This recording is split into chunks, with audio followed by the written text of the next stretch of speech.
O líder ele tem um papel crucial dentro da evolução cultural das empresas, né? Cada vez mais as companhias vêm investindo em capacitação profissional e o humanismo ali dentro desse papel da liderança também é a palavra-chave. Porque o líder ele é o ponto focal, né? O agente de mudança dentro das suas equipes, né? Então o líder, com isso, ele tem uma responsabilidade muito grande, né? Porque o líder, não é que ele não pode errar, só que ele é exemplo. Ele é exemplo para tudo, para o que ele faz de forma correta, mas também para o que ele não faz de forma correta, né? Então imagina só um líder que ele tem atitudes ali, a fala dele, ele preza pela segurança, mas em atitudes, ele tem atitudes contrárias. Um colaborador em contrapartida, se ele tem essa visão, qual que vai ser a percepção desse colaborador? Então o líder ele é um agente de mudança dentro das suas equipes. Então o líder que tem essa visão do papel, da importância do seu papel para com os seus colaboradores ali, os seus liderados, ele já está à frente de muita gente. Né? Então, de novo, ele precisa entender sobre o valor, né, do cuidado das pessoas, que ele tem que ter com as pessoas, e também é inegociável, né? O líder ele tem que ter a segurança como um valor inegociável, no qual ele entende que é importante a gente fazer as nossas entregas, ninguém é contratado para não entregar algo. Essa é a realidade. Nós somos importantes para fazer as entregas nas quais nós somos contratados. Só que a gente precisa fazer as nossas entregas com eficiência, com qualidade, pontualidade, mas acima de tudo com segurança, né? Porque imagina, a gente vai lá, faz tudo certo e no final lá acontece uma ocorrência, um acidente que poderia ser evitado, né? Então é uma reflexão que todos devem fazer, né? Então, estou entregando no prazo, só que eu tive que burlar algo de segurança. Até que está dando certo, parece que é algo vantajoso, mas quando dá errado, é algo que já, muitas vezes, tem consequências até irreversíveis, né? Então, o líder ele precisa ter essa convicção de que as atitudes dele, né, vai puxar a equipe dele para o bom ou para o mal, né, para algo bom ou ruim, né? Então, a liderança cada vez mais sendo desenvolvida de modo a propagar essa cultura de segurança com as suas equipes, né? Então, o líder ele é muito importante, tá? Desde da tua abordagem, precisa ser bem estruturada para falar com os colaboradores, né? A gente sabe que as demandas dos líderes hoje em dia também são várias demandas que tomam bastante tempo. Eu entendo que é complicado pro líder tratar de muitas coisas ao mesmo tempo, mas assim, a partir do momento que ele entende o poder que ele tem, até de se recusar em fazer algo, ou o poder que ele tem até de influência em cima das pessoas ali, quando ele entende isso, aí a segurança ela é praticada de uma maneira mais leve, né? Então, esse que é o intuito mesmo, é a gente conseguir praticar a segurança como ela tem que ser praticada, de forma leve e sem colocar ninguém em risco dentro de qualquer que seja as atividades também. Não, bacana. Então, assim, a gente vê a importância que o líder tem em cima da influência que ele tem para gerenciar toda uma equipe e o propósito, né, de garantir a segurança juntamente, coletivamente com a equipe para chegar num propósito que nem você falou.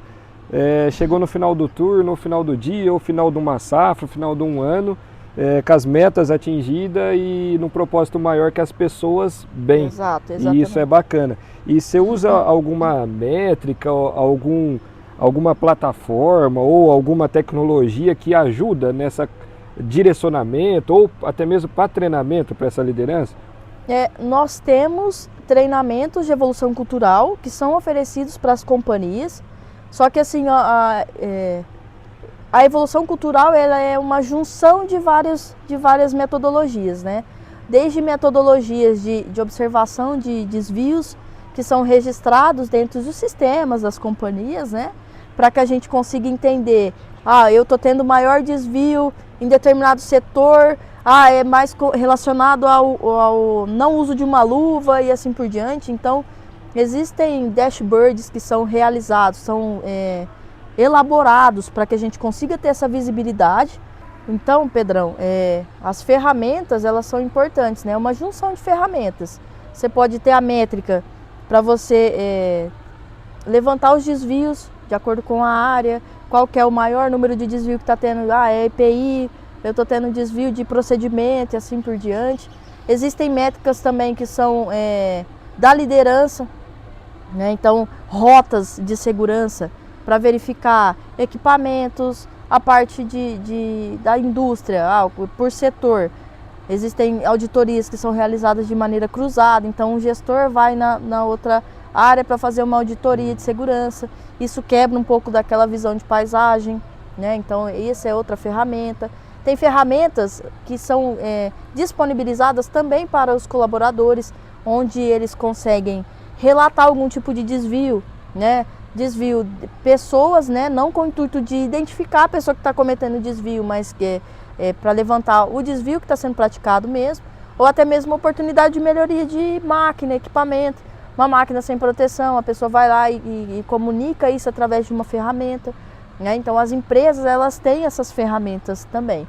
Agora, a gente também oferece algumas ferramentas, né? Então, as ferramentas que a gente fala de treinamento e capacitação dos colaboradores, né? A gente faz os dashboards também, as análises de cultura organizacional. Então, isso também dá para fazer porque, na minha cabeça, eu acho que eu estou numa cultura de interdependência. Só que como que eu vou saber qual que é o nível de cultura daquela empresa? Então, eu vou fazer um diagnóstico de cultura daquela empresa. Então, é importante que seja feito. Eu acredito mais que é melhor que seja feito por uma empresa externa, para não ter nenhum tipo de vínculo ali, ou nenhum tipo de algo que possa interferir naquele resultado. Então, contrataria externo, para não ter interferência Sim. mesmo, para que a gente chegue num resultado mais fidedigno possível, né? O mais realista possível, né? Então, existem hoje diversas ferramentas que podem ser utilizadas sim, mas assim, tem que ter em todos os níveis, né? Desde a base operacional até a alta liderança, porque às vezes a alta liderança está praticando algumas... está praticando vistorias, auditorias cruzadas e tal, só que quem está lá vivendo não tem nada para relatar, né? Não tem uma ferramenta para relatar, né? Então é importante que em todos os níveis se tenha algo para fazer esses relatos também. Desde um quase acidente, né? Porque é importante relatar quase acidente, porque esse quase acidente pode se tornar um acidente, né? Até melhorias estruturais, né? E até algumas companhias usam esses formulários para indicar ali uma ocorrência, mas aí vai de companhia para companhia, né? Então, no caso, preventivamente, a gente pode tratar com uma ferramenta, corretivamente com outra ferramenta, né? Mas existem sim diversas ferramentas existentes no mercado, sim. Bom, Pamela, a gente falou desse tema muito importante, né, que é a liderança atuando mesmo nas condutas de segurança, a responsabilidade que tem, a influência que tem. E eu gostaria de saber um pouco mais sobre a empresa da Pamela, MHM, por que do nome, quanto tempo está no mercado, se você puder falar quais empresas você já atende. E eu gostaria de saber um pouquinho mais. A gente viu que você tem isso como amor mesmo, que faz com maior dedicação, e isso que brilha os olhos. E eu gostaria de saber um pouquinho mais de você sobre isso. Bom, a MHM, ela nasceu tem um ano, né? Dia 20 de agosto, nós completamos um ano de empresa. O MHM é por conta do nome dos meus filhos. Maria, legal. Enzo e Maria, né? Então, por isso é o nome. É uma empresa da minha família. Então, eu tenho um funcionário hoje, mas já chegou a vez da gente atender cliente e ter 4 funcionários, e eu sempre deixei muito claro isso para eles, que a MHM não é uma empresa da Pamela, na verdade a MHM é uma empresa da minha família, né? Então, eu estava trabalhando em Goiás há um ano e um mês atrás, praticamente, e só que assim, distância da família, né? eu e a minha esposa, nós fizemos um tratamento de fertilização in vitro, então nós estávamos longe, isso tudo foi pesando na hora de tomar algumas decisões. Então eu sempre tive vontade de ter empresa, e aí ela, com 9 meses praticamente, a gente tomou a decisão de voltar para Bebedouro. Então, isso já faz 1 ano. Eu sou muito feliz com tudo que a gente conquistou até agora. Então, antigas empresas que eu trabalhei, hoje são nossos clientes. Por exemplo, a Luiz Dreyfus, né? Então a gente atende a Luiz Dreyfus de Bebedouro, já fizemos atividades em Matão. Hoje a gente atende até no navio, né? Então isso é muito legal, muito positivo. Nós temos clientes como a CP Bioenergia, nós fizemos um trabalho para eles lá no polo de Tocantins, então nós fizemos em Marianópolis do Tocantins e Lagoa da Confusão. E agora, recentemente, nós fechamos um contrato para trabalhar para a Terreos, né? Então nós vamos desenvolver um trabalho com a Terreos. Então eu já trabalhei na Dreyfus, já trabalhei na Terreos, então são empresas que eu tenho um carinho gigantesco, um respeito gigantesco, e para nós, assim, em 1 ano de empresa é uma conquista enorme, né? Então, ainda é o começo, mas é igual eu falo para as pessoas que eu convivo, né? Eu acho que a chave para tudo isso é a gente ter dedicação, ser dedicado, entender que nós somos capazes, sim, né? Então, eu sempre tive visão disso. Eu sabia que não era se vai acontecer, é quando vai acontecer. E também tem que saber aproveitar as oportunidades que tem. Então hoje eu sou empresária, eu sou mãe, né? Então não é fácil, a gente sabe que não é fácil. Os dois. Né? Nós temos uma responsabilidade muito grande em cima disso, né? Não é fácil, mas Deus tem sustentado. Eu sou grata a Deus, assim, pelas oportunidades, pelas pessoas que Ele colocou nas nossas vidas, né? E assim, é tudo para Ele. Essa é a realidade, é tudo nas mãos de Deus. Então, em 1 ano de empresa, a gente conquistou muita coisa, fez muito amigo, fez muito network, aprendeu demais. Tem aprendido, essa é a verdade, nós não sabemos tudo, né? Mas nós estamos aí muito, muito satisfeitos com tudo que a gente conquistou. Então, essa é a MHM. Aí, Pamela, é bacana assim ouvir a sua história. Tive a oportunidade de trabalhar com você diretamente, e assim, ver a grande profissional e ver a bagagem que você foi construindo. Mas assim, o que chama a atenção, até mesmo para dar de conselho para o pessoal, essa virada de chave, de sair de CLT, abrir uma empresa, lógico, que nem você falou, sempre foi otimista. Quando? Mas assim, o que você deixa de lição para o pessoal que tem esse desejo? Olha, Pedro, se eu falar para você que os últimos dias que eu trabalhei na empresa anterior, cara, eu senti uma inquietação tão grande, que eu não conseguia. Eu ia trabalhar assim, não que eu não era feliz, eu era feliz, eu era feliz, eu era bem remunerada, sabe? Eu tinha o prestígio das pessoas que eu trabalhava, só que por algum motivo, honestamente, Deus não me queria naquele lugar. Não, aquilo não era para mim mais. E eu não tinha certeza de nada. Se eu te falar, eu não tinha certeza de nada. Eu saí de lá com a Jo quase para ter as meninas. Eu vim embora sem ter certeza de nada, assim, palpável. Sim. Eu não tinha certeza de nada palpável. Só que eu tinha certeza que eu estava na mão de Deus, e eu tinha certeza que nada ia me faltar. Então, assim, hoje eu não indico que as pessoas comecem da forma que eu comecei, só que aquilo para mim estava insustentável, eu não conseguia, eu chorava, então eu estava ficando doente, longe da família e tal. Então eu comecei de uma forma assim, tipo, Deus, é isso que é para eu fazer? Eu fiquei questionando assim as vontades de Deus, assim, meu Deus, mas o que eu faço? Mas como que eu vou sair de um emprego que eu ganho bem e tal, e eu vou para um lugar que eu não sei como é que vai ser? Só que assim, Deus fez tudo de uma forma perfeita. Fez tudo de uma forma perfeita.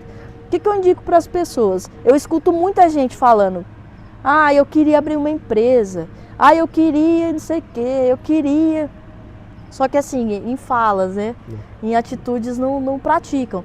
Então, entendam que tem uma responsabilidade muito grande por trás disso, né? Então, muitas vezes eu ficava assim, caramba, e agora? O que eu vou fazer?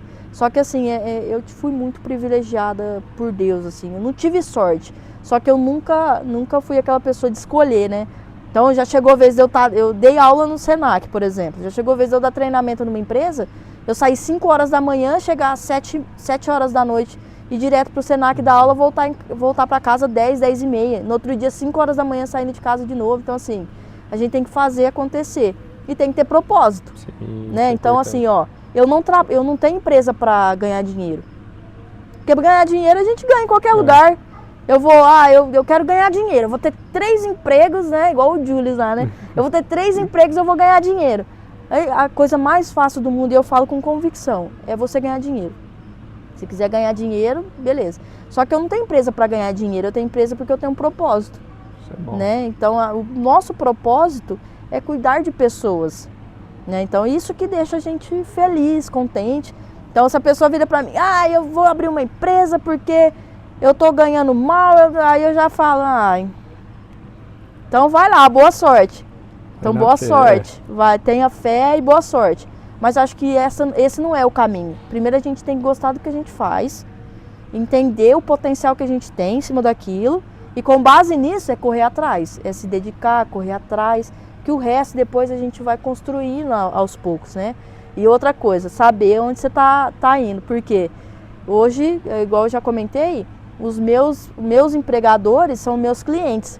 Se eu tivesse feito alguma coisa errada lá atrás, por exemplo, alguma coisa que fosse em desencontro com as normas das empresas e tal, eu não teria a oportunidade que eu tenho hoje. Né? Então, assim, ter essa convicção de que tudo que a gente faz hoje pode voltar pra gente amanhã. Então, se eu estou plantando o bem, no dia de amanhã eu vou colher o bem. É a lei da semeadura, cara. Você tá plantando algo bom, não tem como você colher algo ruim. Então, eu tenho certeza que a gente passou um ano, só que a gente só plantou coisa boa. Aprendeu, tem oportunidade? Sempre. Independente se eu estivesse com a empresa ou trabalhando em outro lugar, tem oportunidade sempre. Só que assim, eu tenho a plena convicção de que vai dar certo cada vez mais. Né? E é isso, é acordar cedo com propósito, com garra, força de vontade, fé. Né? Então eu evoluí demais, Pedro. Evoluí demais, espiritualmente falando, como pessoa, como profissional, eu evoluí demais. Honestamente, se fosse eu, há 2 anos atrás, eu não me reconheceria hoje. Então eu tenho uma fé hoje, assim, gigantesca, e eu falo muito com Deus. Eu falo muito com Deus, eu falo assim, né? Já viu aquela música? Eu te entrego o meu dia e tudo que eu for fazer. Então, entrego tudo na mão de Deus. É Show isso. De bola, assim, é satisfatório ver, a gente até se emociona porque a gente vê a determinação e a fé, né? Porque não adianta, que nem você falou, só quer e não age. Então, tudo acontece a partir do momento que a gente acredita, tem fé e continua na persistência. Parabéns. Sim. Mesmo. Não, obrigado. É gratificante da minha parte ter esse privilégio de ter esse contato diretamente com você, de acompanhar a sua carreira, acompanhar a sua empresa e desejar sucesso, continue trilhando novos horizontes, crescendo, aprendendo, ensinando, porque no final das contas, que nem você falou, o legado não é ganhar dinheiro, é sim você disseminar conhecimento, amor, que isso volta para nós com uma boa colheita.